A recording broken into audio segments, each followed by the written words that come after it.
Apa perbedaan fungsi sum if, dan sum ifs?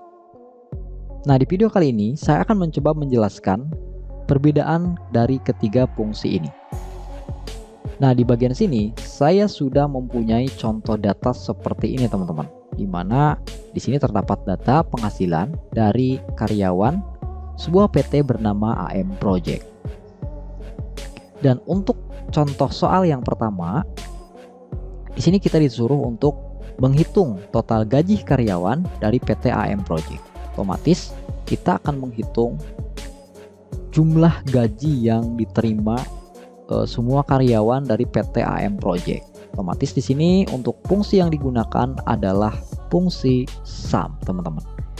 Karena fungsi sum itu digunakan untuk menghitung total data dari sebuah range, yaitu total jumlah gaji dalam kasus ini. Nah, kemudian yang kedua adalah berapa jumlah total gaji karyawan dengan kriterianya adalah laki-laki. Nah, di sini kita bisa menggunakan fungsi sum if, teman-teman, ya.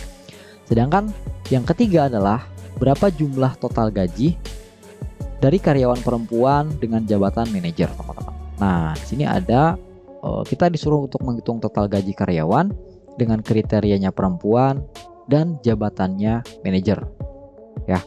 Nah, otomatis di sini kita akan menggunakan fungsi sum ifs, teman-teman. Oke, kita contohkan di bagian sini.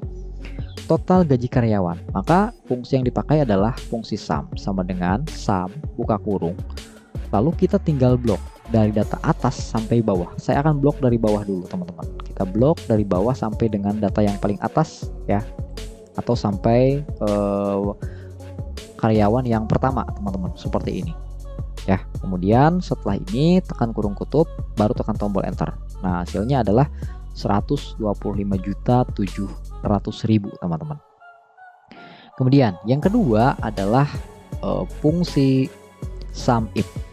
Nah, di mana fungsi sum if ini kita akan gunakan untuk menghitung total gaji karyawan dengan kriterianya laki-laki. Ya, kita bisa masukkan di sini sum if, teman-teman. Buka kurung. Nah, range. Nah, range ini adalah range untuk kriteria yang pertama, yaitu kita blok dari jenis kelamin, ya. Kita blok seperti ini sampai data yang pertama. Kemudian teman-teman silakan tekan titik koma, ya. Tekan titik koma, nanti akan menjadi seperti ini, teman-teman.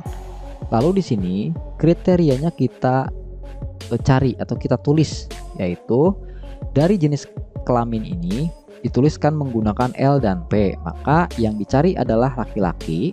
Kita tuliskan saja di sini kriterianya adalah huruf L. Seperti ini, teman-teman. Lalu titik koma, kemudian kita blok sum range-nya atau jumlah gajinya kita blok, ya. Seperti ini, ya. Kita blok sampai dengan karyawan yang pertama. Setelah seperti ini, kurung kutub. Nah, baru teman-teman silakan tekan tombol enter, teman-teman. Hasilnya adalah 39.500.000, teman-teman. Sedangkan yang ketiga adalah kita akan menghitung total gaji karyawan perempuan dengan jabatan manajer, teman-teman. Ya. Maka di sini kita bisa menggunakan fungsi sum ifs seperti ini. Buka kurung. Nah, di sini ada sum range, ya. Sum range ini adalah kita blok jumlah gajinya. Kita blok seperti ini, ya. Kita blok semua, lalu tekan titik koma.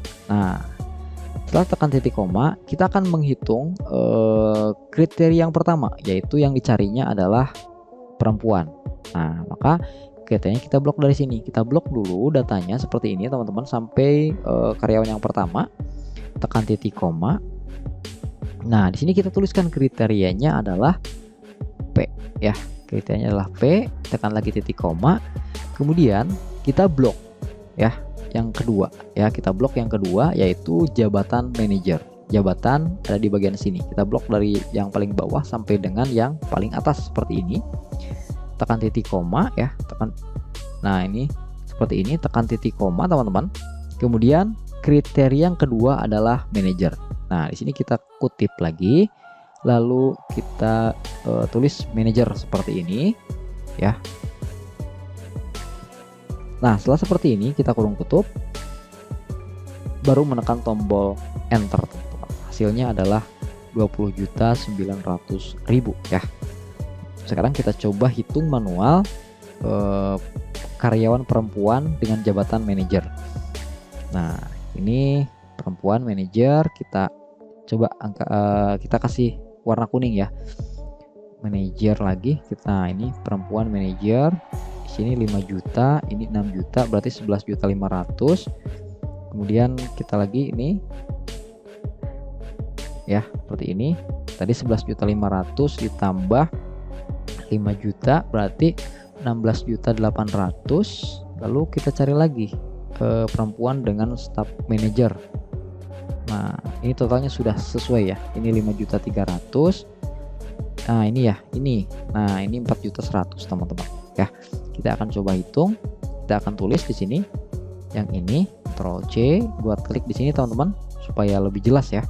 Ini Ctrl C, Ctrl V ya. Salah.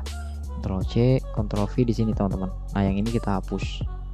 Ini kita geser supaya lebih ini jelas. Nah, ini kita Ctrl C ya, kita klik di sini Ctrl V. Kita coba yang ini, kita Ctrl C dan tekan Ctrl V di sini. Nah, kita akan hitung menggunakan fungsi sum teman-teman, auto sum ya. Kita bisa blok seperti ini. Lalu kita blok dari data yang pertama sampai dengan yang ini ya.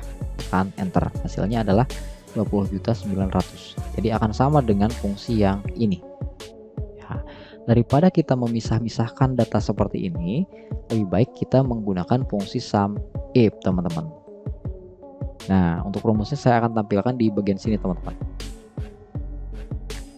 Nah, oke, saya Ctrl Z. Ini saya akan tampilkan rumusnya teman-teman. Untuk yang ini sum seperti ini, yang sum if seperti ini teman-teman, dan yang sum if seperti ini. Oke teman-teman, demikianlah bahasan kita kali ini. Semoga apa yang saya share kali ini tentang fungsi sum if dan sum ifs dapat teman-teman mengerti. Kemudian jika ada pertanyaan silahkan parkir saja di kolom komentar. Terima kasih, sekian, assalamualaikum warahmatullahi wabarakatuh.